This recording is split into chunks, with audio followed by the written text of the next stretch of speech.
നിങ്ങൾക്ക് ഇംഗ്ലീഷിൽ ഒരുപാട് വാക്കുകൾ അറിയാം, പക്ഷെ ആ വാക്കുകൾ വെച്ച് എങ്ങനെ ഒരു ഇംഗ്ലീഷിൽ സെന്റൻസ് ക്രിയേറ്റ് ചെയ്യണം എന്ന് നിങ്ങൾക്കറിയാം.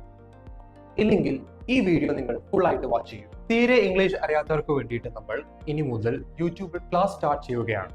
ലെസൺ 1 ആൻഡ് ലെസൺ 2 അങ്ങനെയാണ് നമ്മുടെ ക്ലാസ് സ്റ്റാർട്ട് ചെയ്യുന്നത്. കറക്റ്റ് ആയിട്ട് നമ്മുടെ ഇംഗ്ലീഷ് ക്ലാസ്സുകൾക്കാണ് അറ്റൻഡ് ചെയ്യുക. നിങ്ങൾക്ക് ഒരു രൂപ പോലും മുടക്കം വരാതെ നമ്മുടെ യൂട്യൂബ് ചാനലിൽ ഇംഗ്ലീഷ് ക്ലാസ്സുകൾ ഫ്രീ ആയിട്ട് കാണാം. നിങ്ങൾക്ക് എന്തെങ്കിലും ഡൗട്ടുകളോ ചോദ്യങ്ങളോ ഉണ്ടെങ്കിൽ കമന്റ് ബിലോ. സോ ഇന്ന് നമ്മൾ നോക്കാൻ പോകുന്നത് ഈസ് ആൻഡ് ആർ. സോ ഈ 3 വേർഡ്സ് നമുക്ക് എവിടെയൊക്കെ ഇംഗ്ലീഷിൽ സെന്റൻസ് ആയിട്ട് യൂസ് ചെയ്യാം. ഇനി അടുത്തത് ആം. അതായത് നമ്മളെ പറ്റി സ്വയം വിശേഷിപ്പിക്കുമ്പോഴാണ് നമ്മൾ ആം എന്ന് യൂസ് ചെയ്യുന്നത്. For example like I am Siddharth, I am a teacher.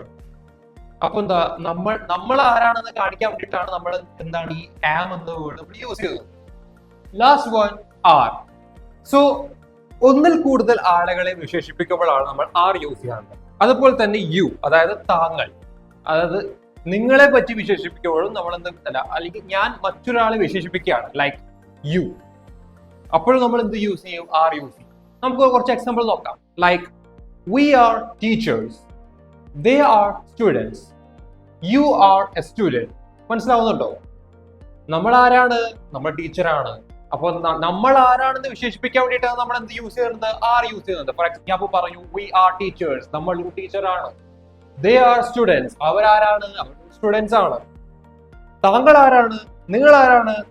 you are a student. മനസ്സിലാവുന്നുണ്ടോ? ഇനി നമുക്ക് കുറച്ച് എക്സാമ്പിൾസ് നോക്കാം. ഫോർ എക്സാമ്പിൾ, അവൻ എൻ്റെ ബ്രദറാണ്. He is my brother.